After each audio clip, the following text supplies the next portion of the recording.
Welcome back to my YouTube channel. It's me Sarah and I'm coming live from Kampala. If it is your first time here, welcome. If you are all subscriber, I want to just say thank you for always watching my videos and all your support. I really appreciate. If you're new here, don't forget to like, share our videos, and kindly please consider subscribing to our YouTube channel. Yeah, today it's just an evening, random evening chilling, doing some housework. It's a weekend, so I just been working around from home, doing some work from home, getting things done. How are you out there? Hope you're keeping well. God has been good to you, and I hope everything is going well with you.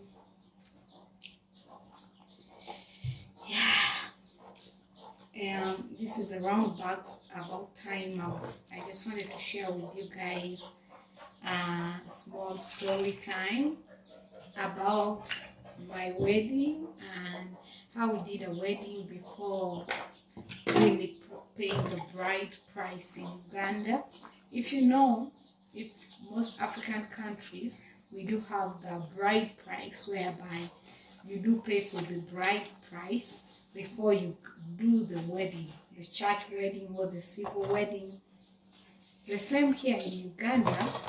For you guys to be married, or before you even do to be legally married, a man has to pay for their wife's bride price. So the bride price is not really like the man decides on what they want to give. It's the parents of the girl, they sit down. They can, sometimes other people, they do sit as parents, as families, and they just sit and decide. But whereas with time, other places, other parents consider sitting down with their daughter and they discuss about how much and how do they think that, what is the stand of their spouse, what they can afford. So your parents can write down their list, but before they just bring it up to the table to your man, you're able to also sit and negotiate and say like, okay, dad, you're requesting for this, but I think it's too much for my husband to be. He cannot afford this, or like, could you reduce it at this? It's not necessarily like they're selling out their daughter or what, but it's just like an appreciation gift that they give. But only that, for this case, the parents make a choice on what type of gifts you bring.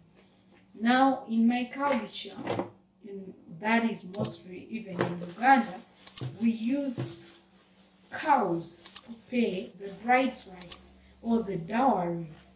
So a family can request for a certain number of cows and goats and even some birds, chicken in particular, like in my culture.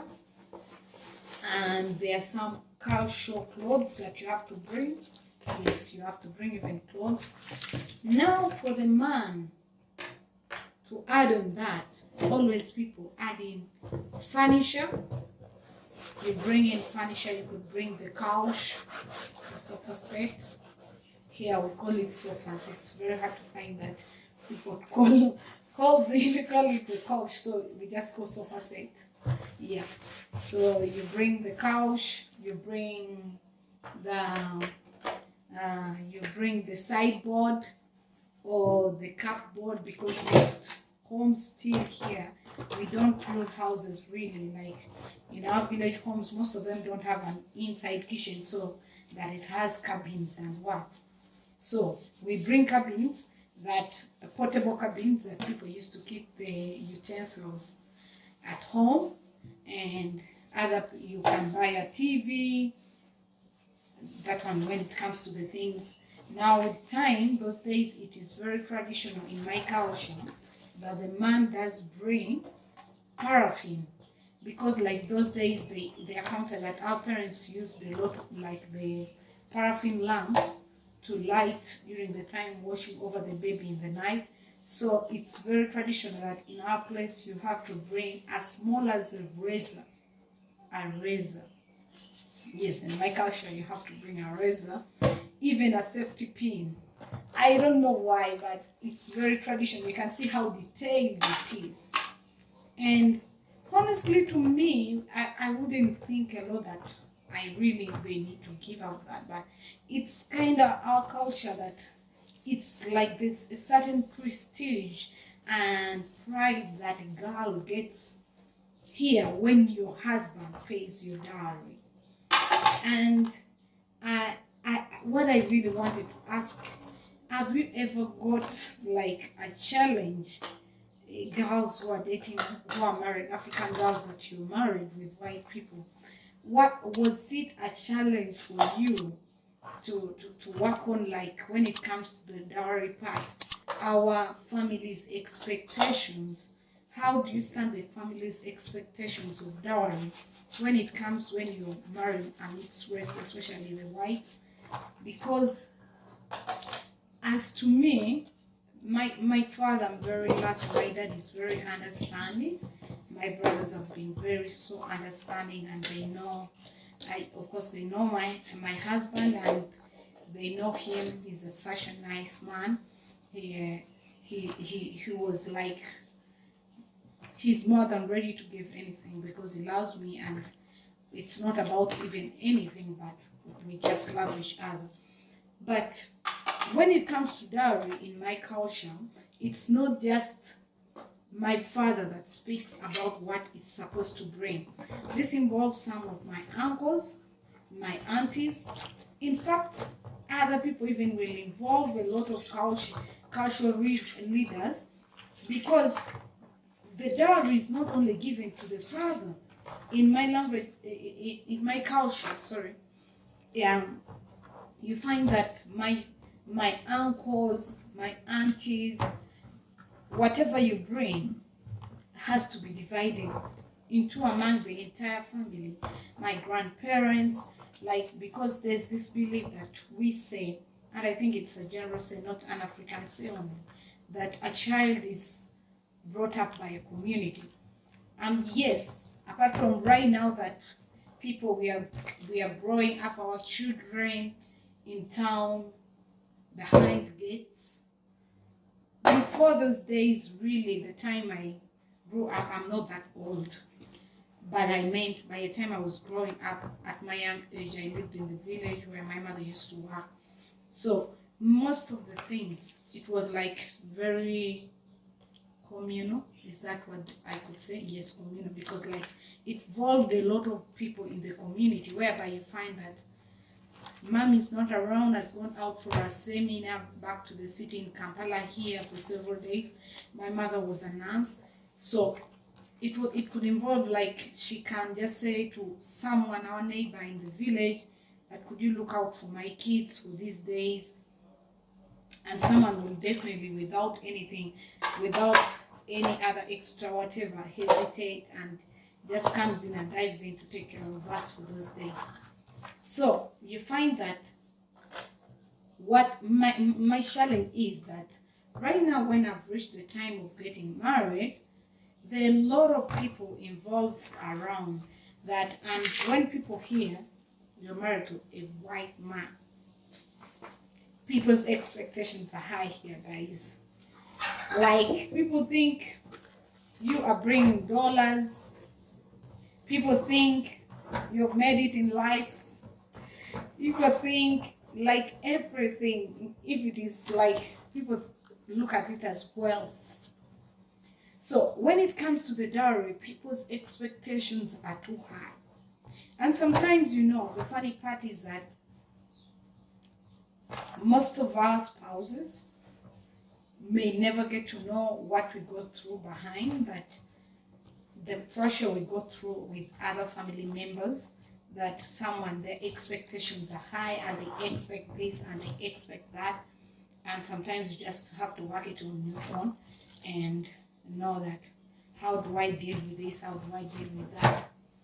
Now, we are at a time, we are trying to organize, this time it's my sister's traditional marriage. So we were lucky that my dad gave me the letter to get married, to give us a permission to get married before we had paid the dowry. So to wait when I need to get married, to wait before, without doing the traditional marriage here. So my sister is getting married soon, and most people of my family think that my husband already paid my bride price. And all people are like, no, her sis is married to a white man.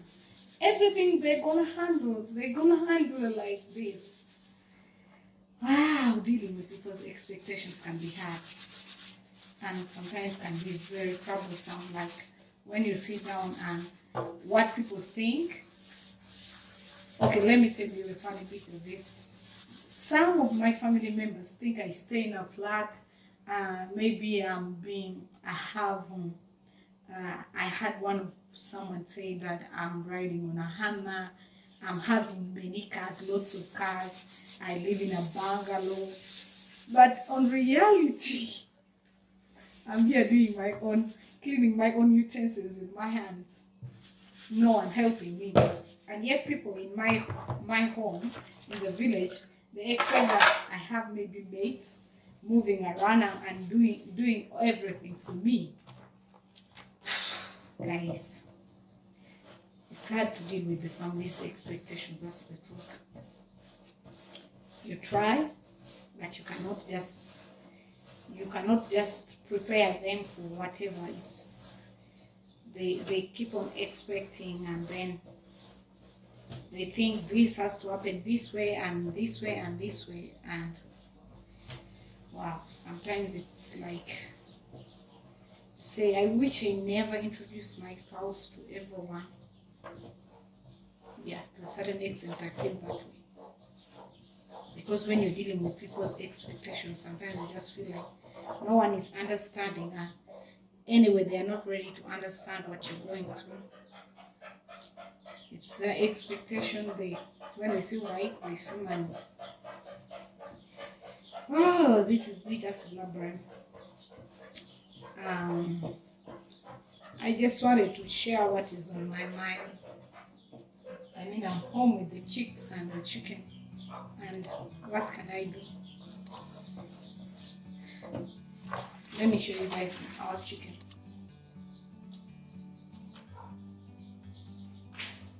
Like a bird on a tree. I'm just sitting here. Look at that. I got See, our chicken has just hatched into 8 chicks. She's been through a lot. That's why she's incubated like about 3 times, and her chicks never hatched because we didn't have a cock. And lucky enough, we got a cock this time, and she's had her babies after like 2 times of trauma of incubating like for a month and coming out with no babies. We are all excited, and everyone, our neighbors and everyone is just so happy for White. Everyone who comes in says, oh God, White has finally had babies. And she's so protective of her babies. Let me try to get close and you'll see what she does. See, she's going to turn and eat her. Whenever you try to get close to her, she gets tough. Let me get them something to eat. She's so greedy at times. She keeps on toasting him around. Wherever he goes to eat, she will come and chase after him. So that's the tug of war in my house, apparently. White wants everything. So the cock is called Majanga, and then this white lady here is called White. Yes, guys. So, how do we really deal with the expectations of our family when it comes to the dowry and the bride price? I mean, this is something that most people I know never talk about it, but it's mostly a hard time when it comes to the girl's side, especially us in the interracial relationships. whereby we are totally from two different cultures, and there's a lot of cultural shock for our spouses when it comes to this issue, when it comes to the issue of dowry payment. Other people really come from different cultures where dowry does not exist, and rather you just come and propose to your girl and blah blah blah. The next thing, you guys can get married anytime you want. And then you come here whereby there are protocols to be observed. It's a tough thing to do. But anyway, if it is love, we're gonna chase for it. Doesn't matter what. We are gonna chase for it. Guys, I just want to thank you guys for watching, and kindly let me hear what you've got to say about this in the comments down below. And don't forget to kindly please like, share the videos with your friends that could be asking themselves the same questions, and probably the answers are just right down here in the comments. I love you guys. Till the next video. Much love from me, Sarah, here in Uganda, Africa. I love you. God bless you all.